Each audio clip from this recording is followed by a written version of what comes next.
Weak, petulant, dishonest, spineless, basic.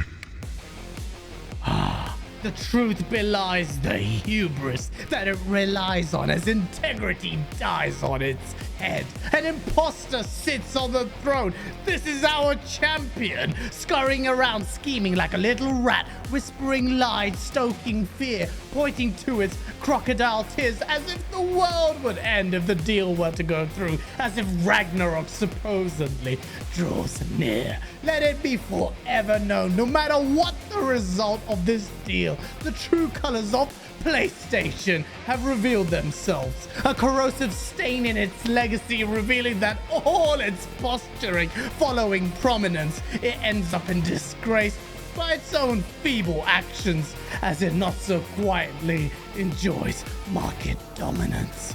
The moment competition truly rears its head, the market leader, instead of welcoming the challenge and emboldened by the quality and confidence of its own arsenal, obstructs it, screaming with shameless hypocrisy that it's for the betterment of gamers.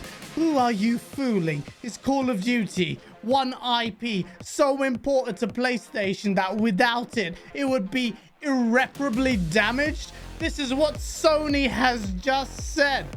Oh well then. All these years, the industry has been wrongly showering the company with accolades in the gaming space. Its premiership is defined by a third-party first-person shooter, no less. It turned its nose on the predominantly multiplayer experience when it was Xbox and its community in the 360 gen that propelled this IP. Year after year of egregious money hatting, and not just for Call of Duty, but a myriad of third-party games, and PlayStation dare open its mouth. And as this bitterly contested deal continues to dominate the mindshare of the industry, slowly but surely, the truth keeps coming out, revealing itself. And one thing is very clear.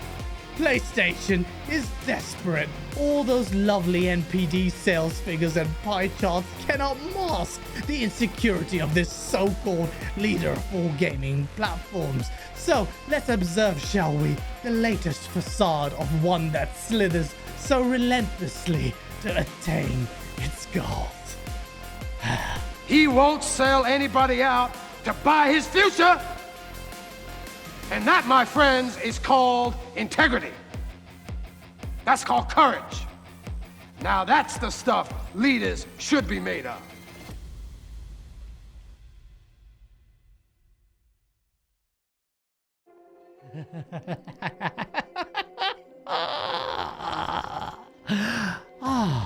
The CMA, British regulator, released Sony's response to their proposed remedies. And one thing that is quite telling in this document is how much Sony loves sucking up to the CMA. Pull your tongue out of my arsehole, Gary. Of course, these two would be in agreement, especially when it comes to welcoming structural remedies. What does that mean? It means PlayStation wants Microsoft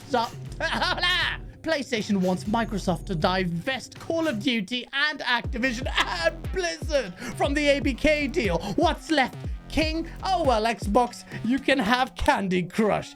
Forgive me, have I mistaken which one of these companies has put down 70 billion on the table? Is PlayStation in the driving seat for some reason? Why? Why is this conversation revolving around it? It's almost as if it owns ABK. These are my machines! Sir. My machines!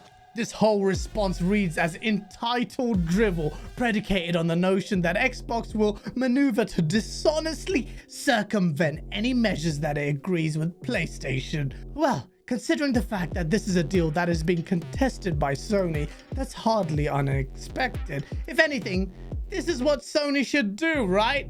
But the glaring issue in all of this is the fact that this is PlayStation of all companies that is citing these issues.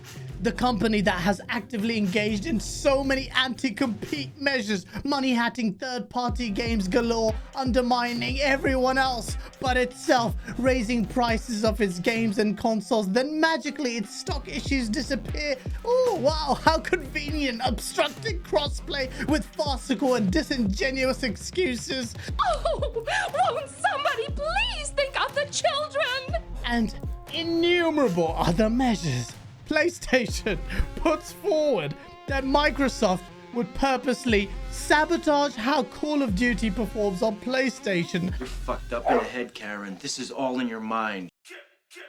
I kid you not. It says Microsoft might release a PlayStation version of Call of Duty where bugs and errors emerge only on the game's final levels or after the later updates.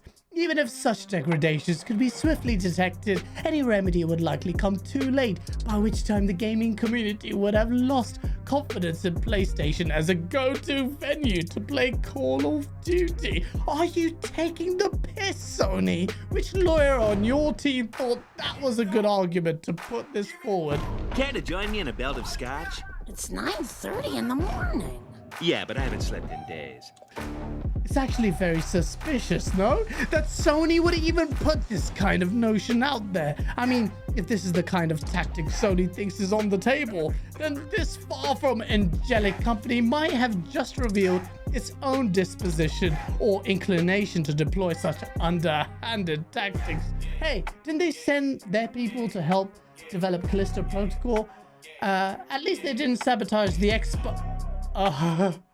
Never mind, that's just the tools. Surely not. That's Sony's lawyers are really scrambling, aren't they? They're scrambling for meaningful counters to Microsoft that has gone out of its way to facilitate an agreement with Sony. In fact, the executive vice president of corporate affairs and chief communications officer at Activision, Lulu Massave, confirms that Microsoft has offered Sony a 10-year agreement on better terms than it would ever have received from Activision itself. Microsoft has also guaranteed long-term access to Call of Duty, yet Sony still refuses. Why, she asks. Why, Sony? You're getting caught on better terms. Microsoft has offered you a contract and has invited you to bring forth any additional terms you may wish to incorporate, and yet you still don't even answer the calls or sit on the same table to discuss matters.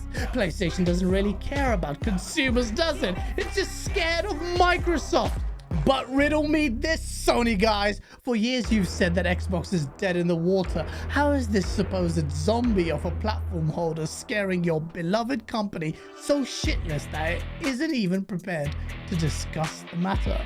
And just when you thought it couldn't get any worse, the VP at Activision just dropped this bombshell. Sony's Jim Ryan has said in his own words, "I don't want a new Call of Duty deal. I just want to block your merger.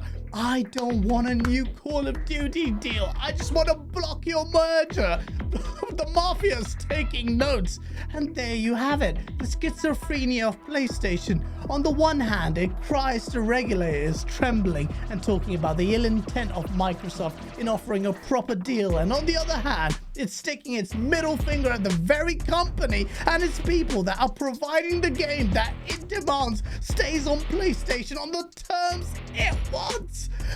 And the main takeaway from all this, it just doesn't want Xbox to benefit from this. This is the extent of PlayStation's fear. This is how low Sony will stoop for self-preservation. It cares nothing for the supposed silly notions like pride and honor. After all, this is just business, right? For the players. How well that has aged. Sony would sooner commit seppuku than accept this deal. But the problem is that the historic act of seppuku actually demanded honor. So now you know the truth behind the power of PlayStation.